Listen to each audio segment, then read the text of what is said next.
Good. Okay. Business architecture. What the hell is it? What is it? You can figure that out. We'll be in good shape. That's why I came here to learn that. Me too. You didn't have to pay for a LinkedIn Learning course. Yeah. Is there one? Well, Can I just ask, Chris and Oliver said is a bit under the weather. Are you guys up to this? We don't have to do this. We can do it next week. No, I'm dying to learn more about architecture. I will drag myself out of the ICU to learn about business architecture. Okay, I've got a hangnail that's really getting in the way here. But go ahead. I'm gonna plow through it. Is that your dog, Phil? His little puppy? Is it? To be clear, it's my wife's dog. But yes. Nice. Hey. I'm working on him. Hold on. Remember when he unplugged the computer or something? That's right. Is this the one that killed the chickens? Didn't you have a dog? No. That dog lasted only one day with us. It went to live somewhere else.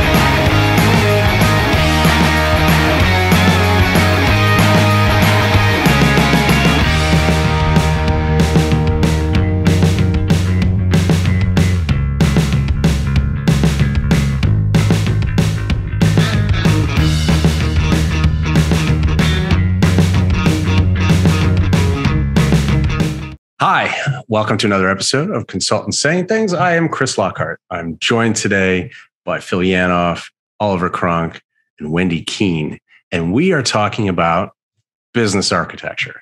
I think, as an enterprise architect, gone through lots of identity crises with enterprise architecture over the years. What is it? What does it mean? What does it do? Who cares? Right? All of those great questions.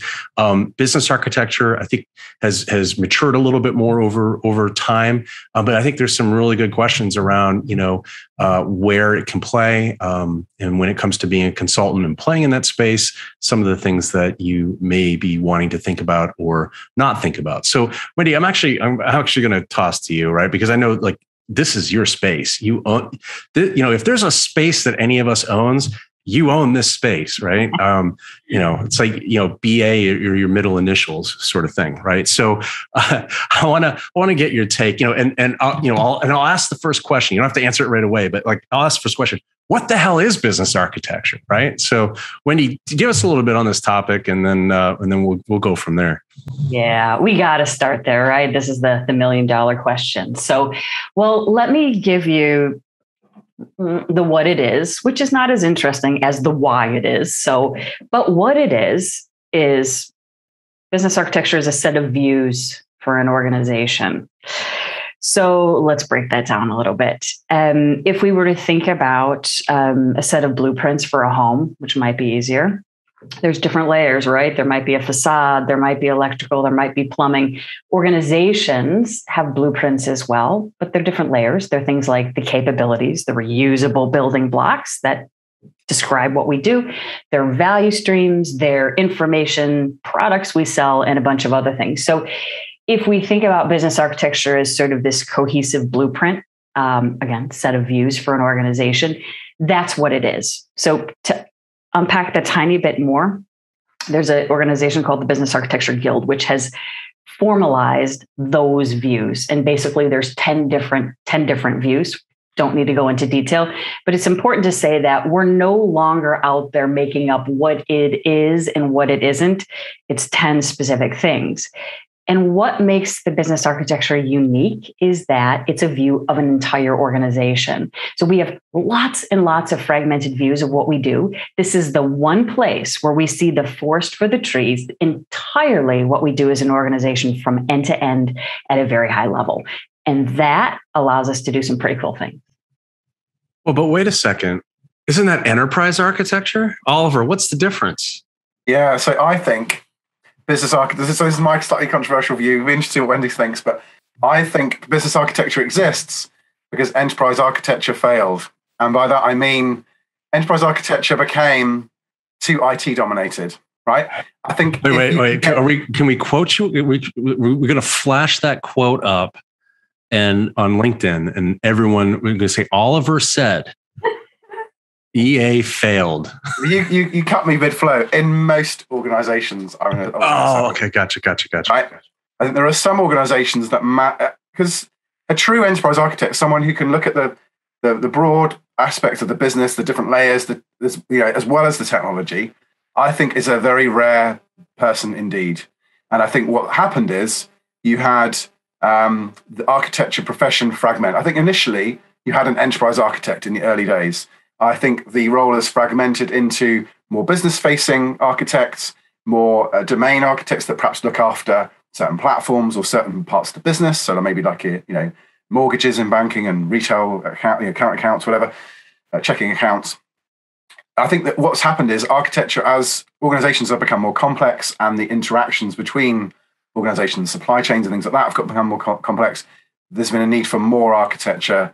And that's where you've seen the fragmentation. And I think BA in an ideal world is a subset of EA. So business architecture is a component of enterprise architecture. But the challenge is you can't find many enterprise architects who can do everything. So what you have is, I think, some generalist enterprise architects. And then I think you have specialist business architects when you really want to get to the nitty gritty of what's the business model all about? What capabilities do we really have at a high level? We don't really care about the technical nitty-gritty at this point in time. We just care about how this organization operates, functions, and how it could be optimized. And then I think once you've established that, you can then get into, all right, what does the technology architecture look like? And I think these days it requires a good group of architects to really get the full enterprise architecture picture. Wendy, what's your view on that? I could not agree more with every single thing you just said. That's good, because I was worried that you might have a different view. So that's good. Not at all. I think you're spot on, including all of the history. So I see business architecture, absolutely. It's under the enterprise architecture umbrella, biz, app, data, tech, or however folks may define that. But what I think you're also getting at is what I see in I'm going to say the evolution and expansion of business architecture for all of the reasons that you just laid out. And so today's contemporary practice of business architecture, I'll say, has become a bit of a Venn diagram. And this is really important because I've found, sometimes we just see things so differently. It's because we're playing on different sides of the same thing. So on one side of the Venn diagram is business architecture as what I'll say the tip of the spear for enterprise architecture and all those scenarios and kind of, that cohesive part of the picture. The other part where it has been expanding is arguably a missing part of strategic management on the other side. And that's where we're seeing it get more traction. We're seeing it play a role upstream, and where it's really gained more and more traction over the years in organizations, in industry professional organizations, and increasingly in academics is as underpinning effective strategy execution, both because of its unique role to translate ideas into action hand in hand with the IT architecture, and secondly, to serve as the scaffolding underpinning all the teams from strategy to customer experience to planning to product to blah, blah, blah, the whole thing. Can I ask a follow-up question to that bit to where you guys were? Because, to me, you're explaining this and helping me understand this bit. What are typically the presenting problems that an organization has, or the change they would like to affect that says, you know what, I'm going to bring in business architects to help us think through this problem on a consulting basis? What are they trying to get done typically? I'll share. Then anybody feel free to jump in. It is pains with strategy execution, which I would argue have been for a very long time that rock in your shoe that you didn't realize was there, and you're just walking and you got used to it and you didn't know it was there anymore, right? The fact that we might build duplicate solutions, the fact that we're creating fragmented customer experiences, inconsistent experiences, the fact that we can't get change or strategies or ideas or transformations into action quickly enough. The fact that now we have so many things that need to get prioritized, everything's a priority. How do we even decide what to do? So it's like there's all these pains of what I'm categorizing as strategy execution that was okay until we added on a lot of change and a need for agility, reacting to sort of digital connected world and the customers in the driver's seat. And what we do that's disconnected internally and slow moving really doesn't work very well to the outside. Do you have a thought? So I was at a fintech summit this week, and actually I was struck by a CEO of a small, challenger bank, a new bank in the UK. And I was struck because I felt like he as a CEO, he laid out this amazing architecture of a future bank, or of a forward-looking digital-enabled bank. And what he did was he laid out on a single slide this beautifully simple picture of core banking, products, services, and then customer experiences. And then he drew the analogy of the mobile industry, kind of moving from a basic mobile handset all the way through to kind of a more feature, rich smartphone. And then he talked about how banking is now broken into the kind of core ledger of your account, and then smart apps, smartphone apps, and so on as products and things on top, and then different services, which might be specialist lending or whatever it might be, and then the kind of experience weaved on top. And it was just a beautiful articulation of what's happening to his industry, the disruption, and that sort of things. That if you were a traditional bank and you were just kind of carrying on as you were, without someone doing that business architecture to go, look, the world is fragmenting into these different components, and if you don't understand that and understand how and where you want to play in that model, you will essentially either get disrupted and become that lower layer of the landscape, or essentially your customers will just move to someone else who is doing a better experience because they understand how this is all unfolding. And there's things like, for those that are in the financial services consulting space, there are things like open banking and some of the things that happen in Europe around PSD2 and various regulations that are allowing for this breakup of the layers of banking, much like we had with telecoms providers. And now we need to try and find a dog-based analogy for the next example. But no, that was just a beautiful example of how this becomes concrete in a particular industry. And so in that case, he was using business architecture principles and approaches to describe his business. And he talked about where execute and deliver. Where his organization was playing. Is he using it to describe where they are? Is it an as-built thing, or was he using it to describe where they'd like to be? And I'm kind of curious because, building things, deciding on architecture is a lot easier when there aren't people living in the building yet. I did see this, a number of times where it was used, Phil, to answer your question, to describe what is, right? In other words, we have a business, we have our lines of business, we kind of know this, and this group does that, and they have these products, et cetera. But there was never a really good picture or a way of describing that to technical people who are developing the systems to enable the delivery of all of those business components. And so, I've seen it in the past really effectively where it's like, well, let's start at, what do we do as a business? And let's document, let's draw that, right?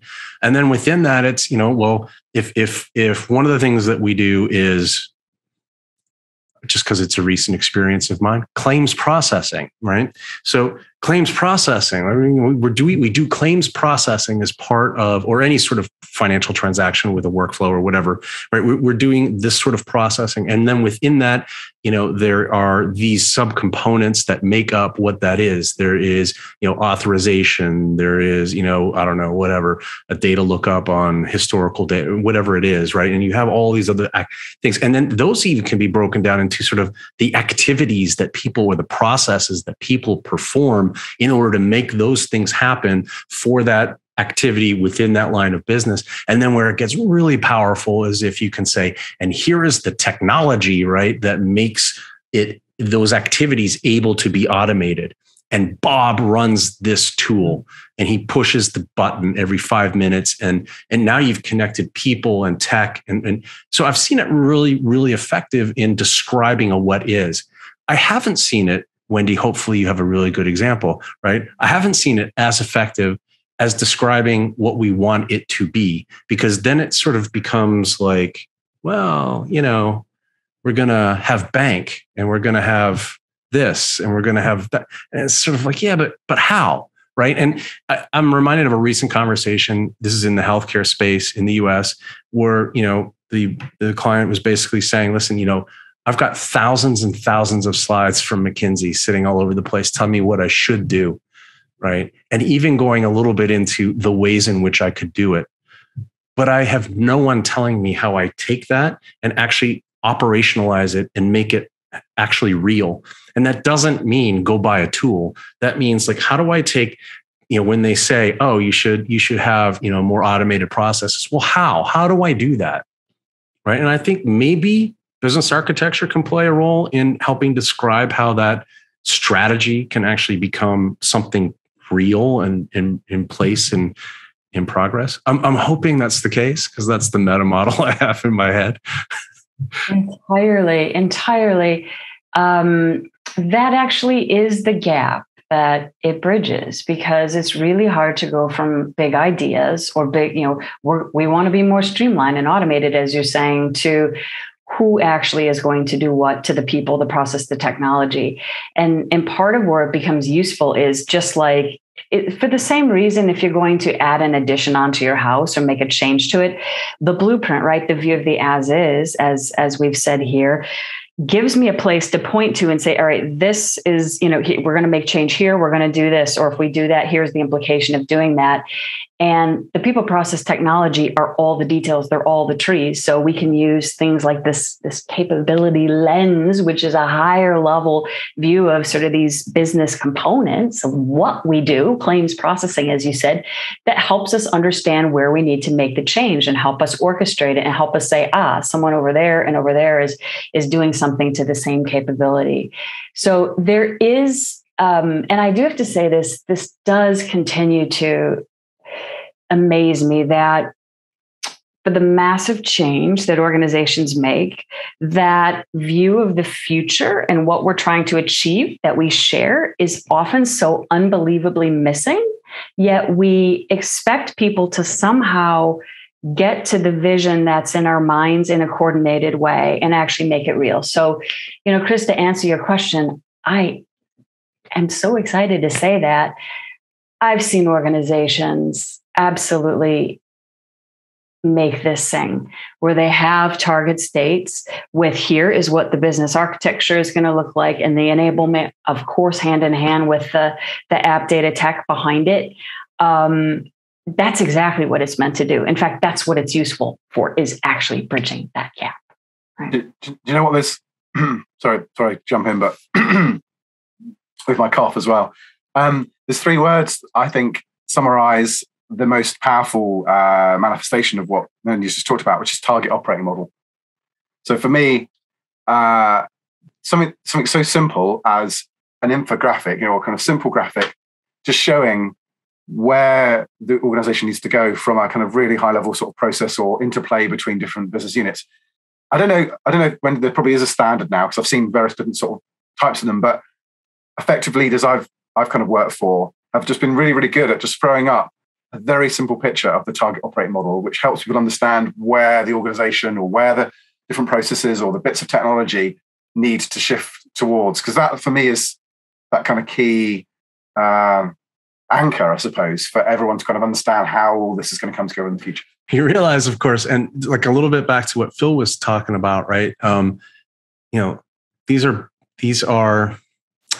this is going to sound bad. I don't really mean it this way. These are sort of esoteric concepts, how the business operates, right? I mean, when you talk to a lot of folks on the ground, it's like, no, we use SAP to do this, and this, and, Informatica to do manage file transfer, right? And in their mind, that's how the business works. Do you know what I mean?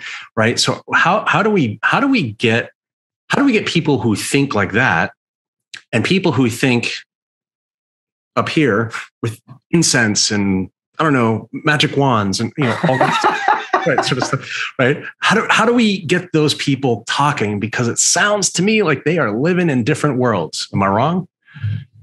But I remember talking to the Oracle consulting guys, and they're saying, hey, listen, our software does this. This is the way you run your business.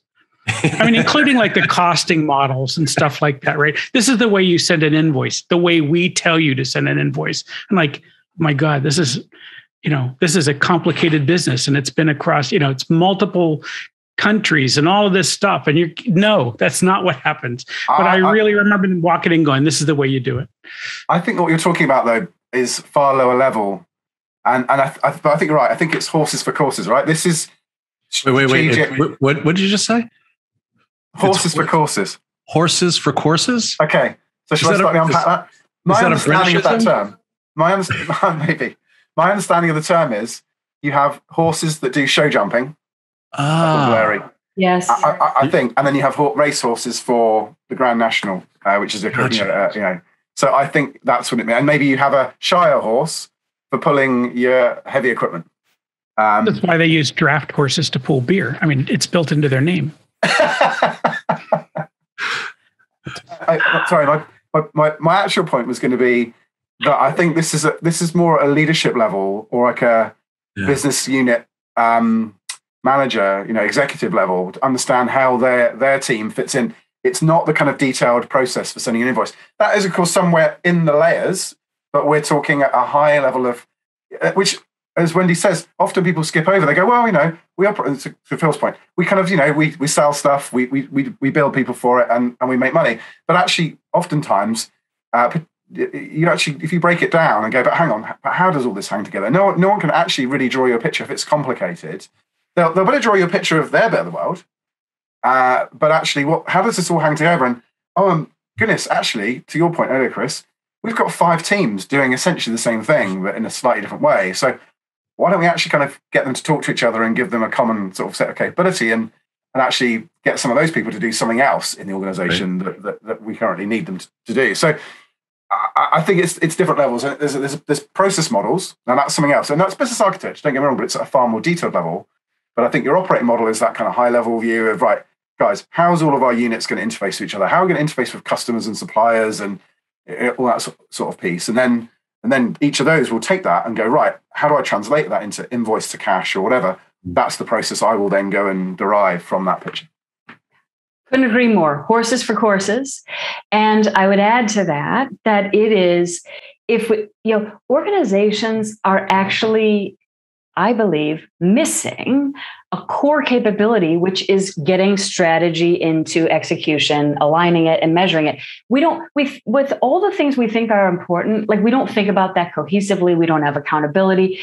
And I'm really challenged to go to an organization that says, as you're saying, Oliver, show me how all the people work together across all these layers, across all these disciplines, the strategy, all the teams and disciplines work together. We work at different elevations. And so it's all about matching up those levels and getting some alignment across them. The only other, and I agree very much so, this is a leadership thing. But I have to say, I have another curiosity, and not to be philosophical, but we're so tremendously siloed in our thinking that that's part of the reason why these concepts are so abstract. Why would I think about what the whole organization does? I just think about this, and here's how I'm, paid and what my budget is, and I don't want to make decisions with other people. So I think some of it's been maybe just our societies and even how we're educated, but that is an education thing. So in order to do business architecture, in order to have an effective business architecture that tells you something about decisions you're making, about what you're trying to do going forward, because presumably, right, it's not a backward-looking exercise. What did we do 10 years ago? No, this is about making decisions about what to go do in the future. In order to do that, do you need an exhaustive current state that some consultant's going to come in and spend 6 months turning over every rock and talking to every single person and figuring out every single process and documenting all the workflows and figuring out which job name in Informatica attaches to the process, which supports the activity that, supports what does that have to be in place in order to make good decisions out of business architecture or not? Because that's a good consulting gig if you get it. It'll only take me 8 months to document everything that you do. Well, so some of this will sound slightly blasphemous, perhaps a little bit in the context, but you need a current state for the baseline. And there's a huge misunderstanding in that a lot of people think that's detail.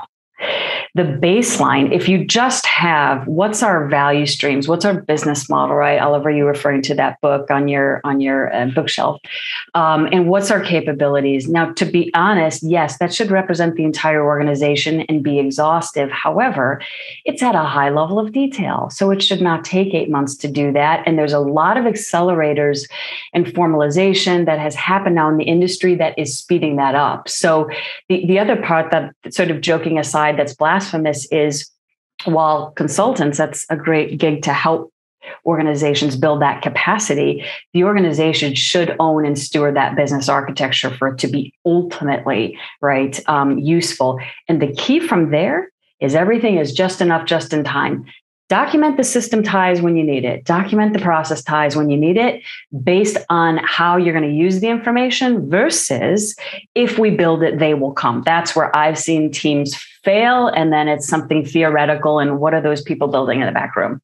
It's like the classic enterprise architects building their meta model rather than solving business problems, right? Right. They're off in a dark room somewhere, and then they come out. One day, about 6 months later. One day they will have the map of everything. Yeah.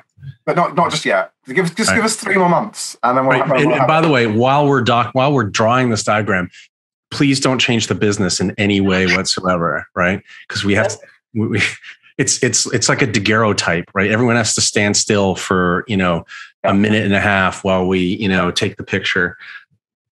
Yes. And why don't the business people love what we created? Yeah, look at this beautiful map. But this gets to, which I think probably something Phil's thinking about. Correct me if I'm wrong, Phil, but I think, who cares, right? So now I've drawn all this shit. What do I use it for? Like, who cares? It's a nice picture. It's out of date as soon as I draw it, right? Yeah. So Wendy, what do we use, or maybe a better way to ask it, when you think about clients or when you think about sort of businesses sort of globally, how are businesses using business architecture? A lot of different ways, I'm delighted to say, and a lot of strategic uses. Just to give some little thumbnails, right? When they come out with a new strategy, they have the goals, objectives, courses of action. They actually say what part of the business changes. So they get this comprehensive impact footprint of the business and technology environment that sometimes informs different strategic decisions. Let's say, hey, we might want to offer this new product. Do we have the capabilities to do that? If we do, are we good at them? If we don't, do we want to build them? Is that a business we want to get in, or should we outsource those, right? So that's sort of a one strategic example. There's also structural uses, right? So we see it used on mergers and acquisitions where it's like, what do you have? What do we have? Are we keeping yours? Are we keeping ours? So, that sounds like no big deal, but picture if you don't have a map, and two people with their minds in the same places, how do you compare apples to apples?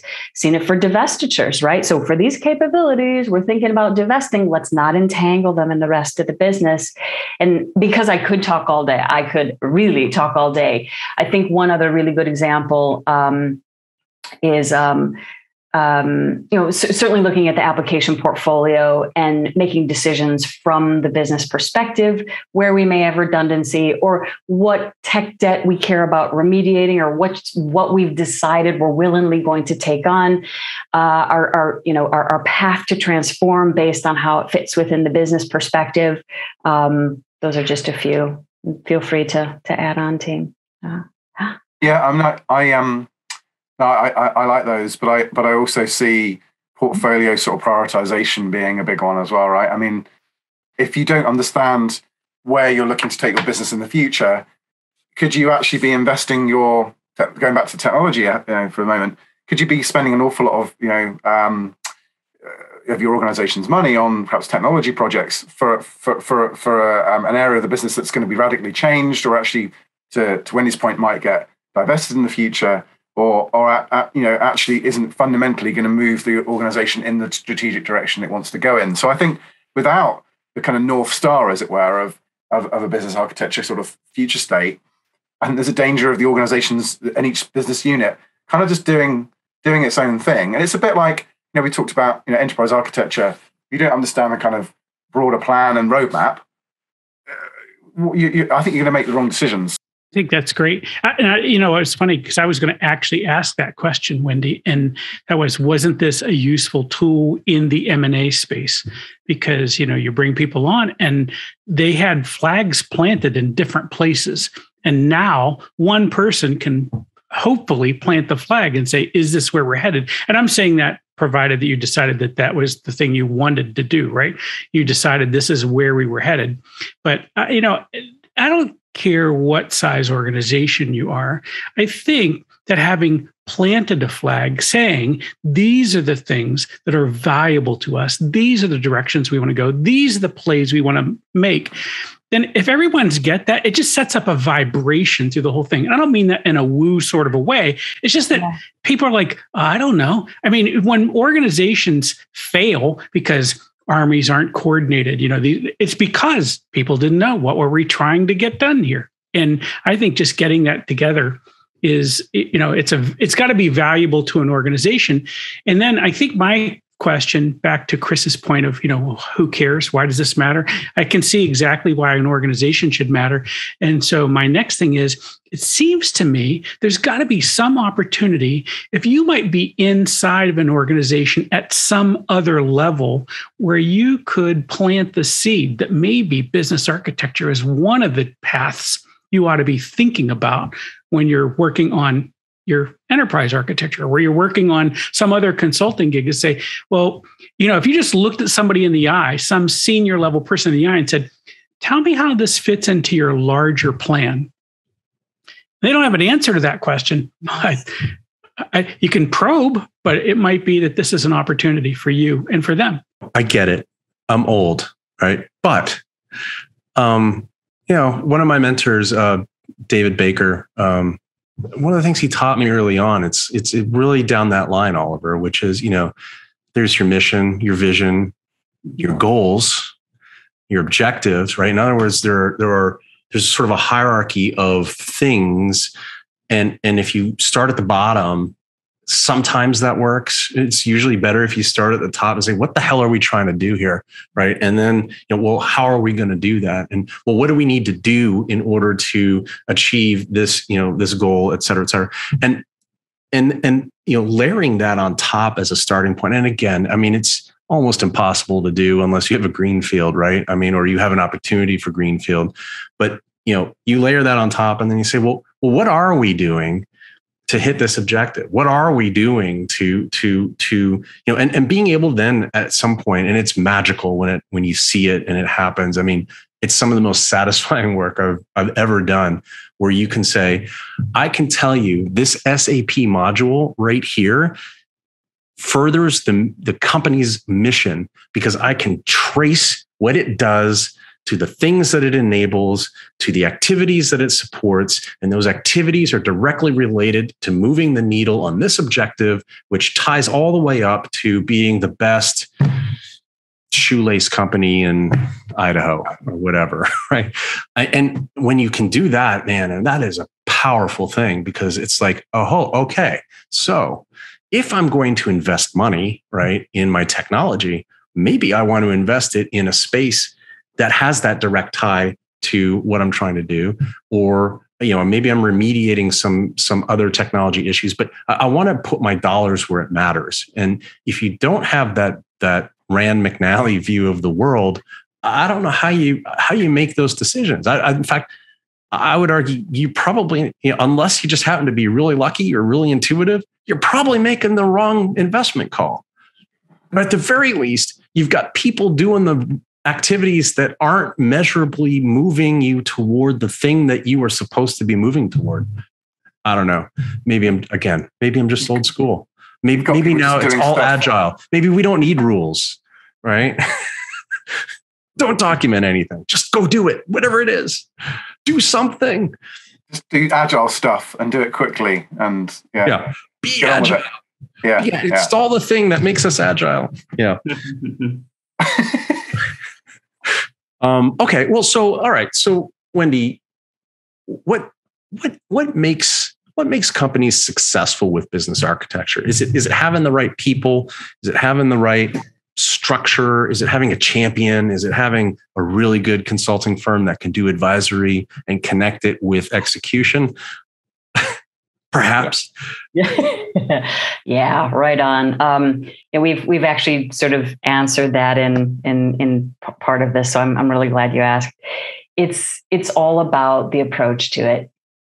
We started on some of the approaches that maybe haven't worked as well, right at the beginning of this conversation. The organizations that are succeeding with business architecture, where the discipline sort of really permeates and becomes integrated into the organization, they are following a certain pattern, right?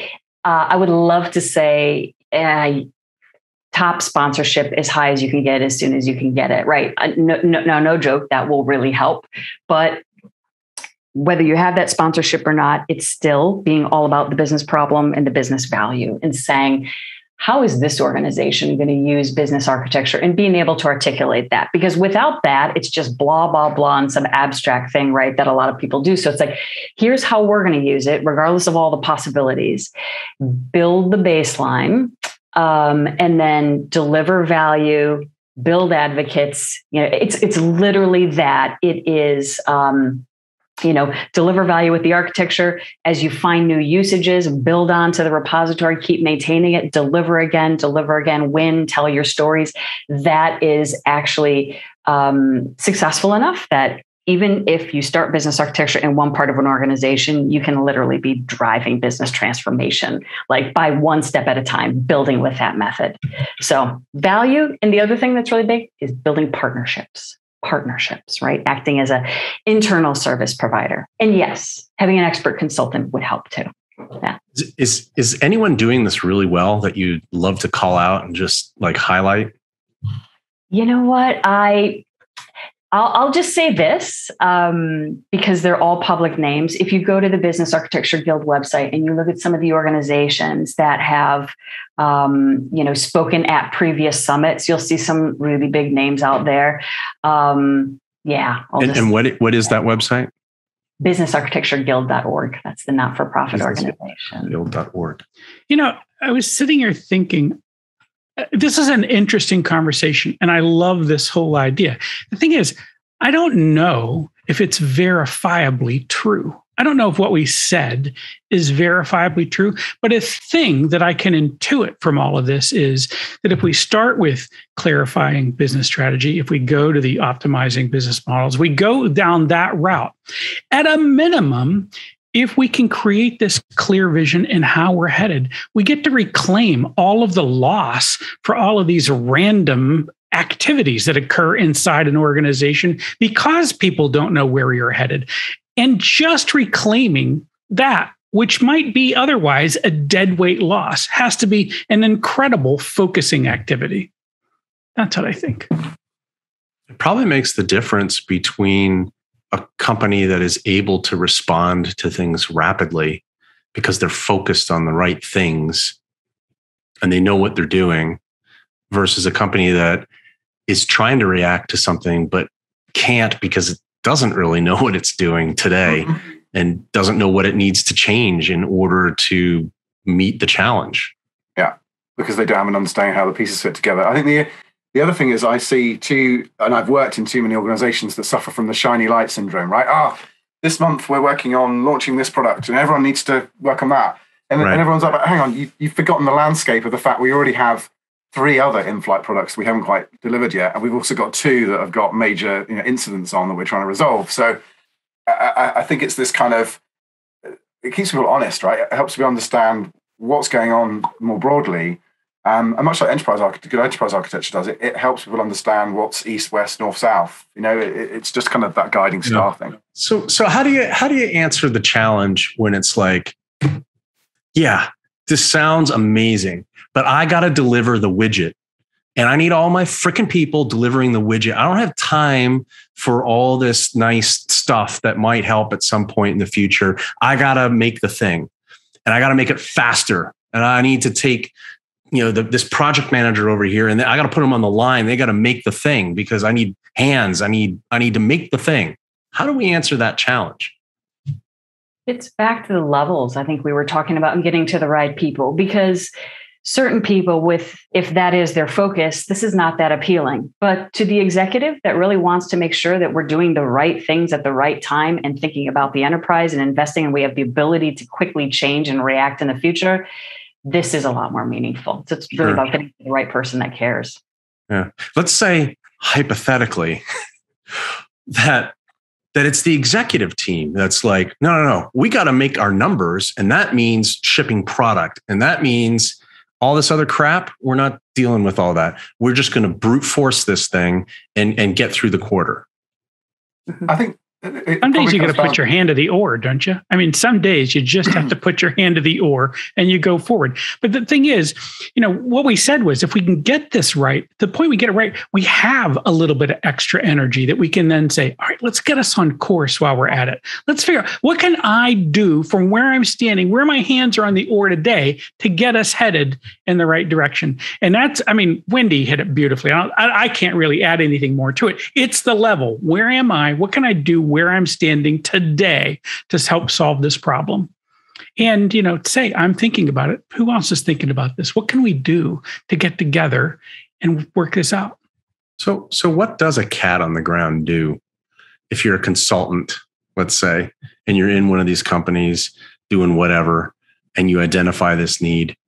That's one category. And I think the other is sort of what you were referring to, Phil. You're in a cubicle in one of these companies, right? Or what, I don't even know what we call it now. You're in a Zoom box at one of these companies. In those scenarios, are there things that you can do? Are there opportunities that you should be looking at taking advantage of? We know how to handle this poorly, right? The house is on fire. It's all going to burn down. I mean, screaming fire, that's the problem. That is a problem, right? That is a way to not do it. Catastrophe. Yeah, it's exactly a CBT model or a CBT term, catastrophizing, right? Catastrophizing this doesn't work because everyone looks at you and goes, that's alarmist. And even if he's right, I don't want to listen to a knucklehead that talks like that. Yes. So how do you do it? I mean, I think you have to be in the spot where you're talking to the right people. And I always love talking to the people who are closest to the customer, because they're the ones that will care the most about this kind of stuff typically, and say, I'm looking for ways. I mean, approach this like a sane human being. I'm looking for ways to take friction out of this. I'm looking for ways to do this better and on target, perhaps. Who should be part of that conversation? I'm wondering, do you think, I always like the idea of asking good questions. That's my idea. Ask good questions and let them come to the conclusion that it's time to do something else. I'm sorry, that was me. Socratic Phil, go ahead. I don't know. Wendy, it's an elenchus. You're the expert here. What about those cats? Yeah. Well, or dogs. Cats or dogs. Or dogs. Or we had a dog on the show just earlier today. Yeah, exactly. Sure. Exactly. There's always in the back of my mind, lead with value, deliver value, build as you go, right? And if you see this as a valuable discipline for an organization to have for all the variety of reasons that we've laid out here, whether you're a consultant or whether you're someone internally, it's about getting traction, finding that usage, build, just enough, just in time, and start using it. I will say also for consultants or even folks in a tool space, you can embed, and I have certainly seen people do, you can embed business architecture in the products or services that you offer and how you present things as well, right? So that's another way to do it. But I also think there's opportunity for consultants to help people in organizations start and grow their practices and do a really good job at it. Yeah. Oliver, what are you thinking here? My sort of thoughts are, this is about how you work smarter rather than harder as an organization. Going back to the kind of point about, we just got to get all hands to the pump and build more widgets. But hang on, what if actually what you should be doing is creating, a supply chain outsourcing kind of arrangement where your peaks in capacity, your peaks in demand are met by having a burstable supply network, whatever it might be, right? That actually might be more cost effective than just getting everyone to down tools and go and produce widgets, right? So, but also a couple of other things that kind of occur to me. One is, if you are a widget producing company and that's all you will ever be and all you ever want to be, maybe you don't need this unless you've got aspirations of fundamentally changing your business model or something like that. The other thing that occurs to me is initially, not everyone needs to know about the business architecture. The right people do. I think over time, perhaps most people should, because it's a guiding light for the organization. But I don't feel like everyone who is building the widgets should need to know. It's about the people that need to understand how their business unit or their process interoperates with other bits of the organization and how it all hangs together. So those are the things that kind of off the back of this chat we've had, which has been great. One of our best conversations, I think. So I've really enjoyed it. I look at it through the lens of like the consulting industry, right? And places I've been where you do business architecture things, but you don't call it business architecture because that scares people, right? It's like, what do you mean? You're here to do a portfolio analysis. What are you doing with business architecture, right? But the whole thing is, if you can help a client understand something about how their business operates, because let's be clear, especially as you get into large corporations, no one person knows how all the shit works, right? And they don't, they might know somebody over in this group and it's anecdotal and it's this and it's that. And I think this is what happens, but I don't really know when it goes, it's all that sort of thing. Or this is how we do it in bank, but I don't know how they do it in card, right? Or whatever it is. I think, there's value, and it doesn't have to be a deliverable in the statement of work, right? In order for you to provide some value, which is to say, hey, you know what I've discovered? That process that we were talking, this is actually how that works over there. And listen, if you're a scrappy enough management consultant, you'll figure that crap out, right? You can go talk to the right person. And well, in the old days, you would walk around and talk to the right person, but I don't know how you do it now. But, hopefully we'll get back there where you can walk around and say, hey, can you explain this bit to me? And then you document that, you draw it, you connect all the dots, and you put that thing in the appendix, and it's like, hey, oh, by the way, I just wanted to flip to this real quick. I don't know if you know this, but, that thing that you think they're doing over there, they're not doing it over there. So, and that I think can provide a lot of value, or at least that's what I've seen before. But anyway, Noah, this is interesting, right? Because, business architecture sometimes gets the rap that enterprise architecture gets, which is like, oh, you're thinking too much. Stop with the models and stop all the thinking, right? But no, thank you. I appreciate this, Wendy. Thank you for bringing this up. This is a great idea. Phil, Oliver, great Wendy, talk. I'm Chris. Thank you, everybody, and we will see you next time.